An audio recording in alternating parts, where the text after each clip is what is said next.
Hey guys, today I really thought about the importance of one thing, and that's meditation. And I personally really like to meditate every morning, and I really try to make it a habit.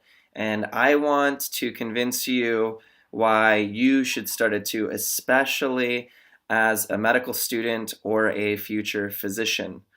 As you know, you are constantly being notified within this world, whether it might be a pager, your cell phone, Facebook, Twitter, all of these social media notifications. There's a lot of constant stressors, especially in the medical world, or maybe a nurse is trying to reach you, maybe a patient is trying to reach you, maybe your cell phone is trying to reach you. And meditation kind of calms all of these things down. We might not be able to remove the distractors, but we can always remove the way we react to those distractors.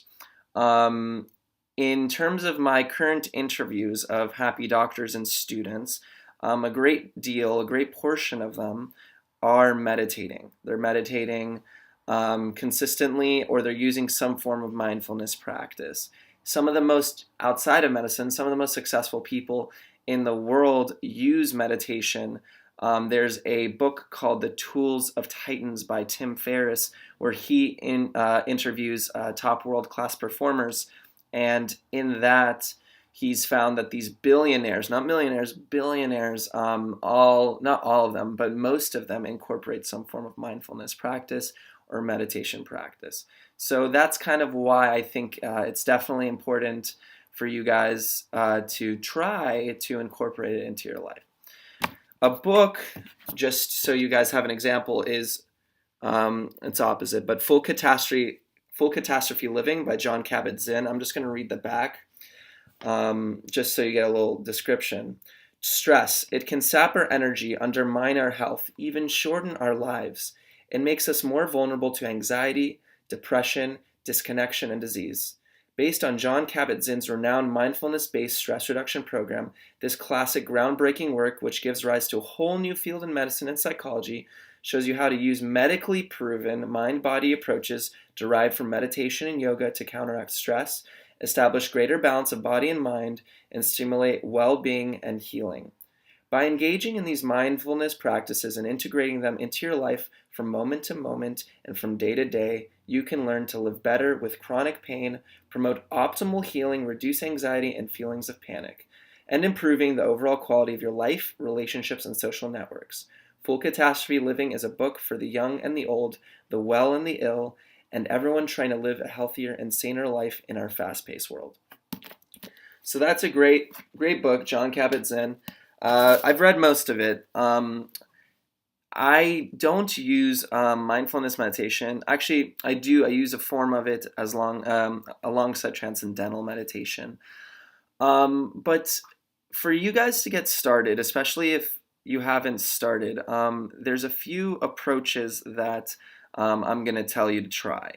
But before I do that, I just want to quickly explain my personal experience with meditation, which is if initially before meditation, my life would hand me a stressful event, and I would react in terms of a pain scale, maybe at a level of a 6. Now I react at a level of a 2 or a 3. You become less reactive to the situation. You look at it more just logically, and you kind of just take it in, and you're like, okay, I get it. And then you just make a decision or whatever and move on. Instead of getting caught up in the stories and the emotions that that situation might bring out. So it definitely enhanced my efficiency, definitely enhanced, alarm went off, enhanced my efficiency, enhanced my ability to be able to come back to the present moment. So how do you do meditation? I'm going to offer some links below in terms of what you guys can utilize. There's an app called Headspace, which has like a 10 for 10 program where you just do 10 minutes of guided meditation. And that's a really great way to start, to have someone tell you kind of how to get into your zone, so to speak. There's other ways as well. Let's say you just love music. You can spend 10 minutes being fully immersed in that music and that's a form of meditation as well. Don't get caught up in the idea that meditation needs to be sitting down and oming.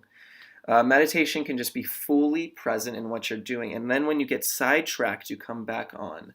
So don't get lost in that idea that it must be sitting and being in a position of Zen, because honestly, meditation is something that's incorporated in life as you go.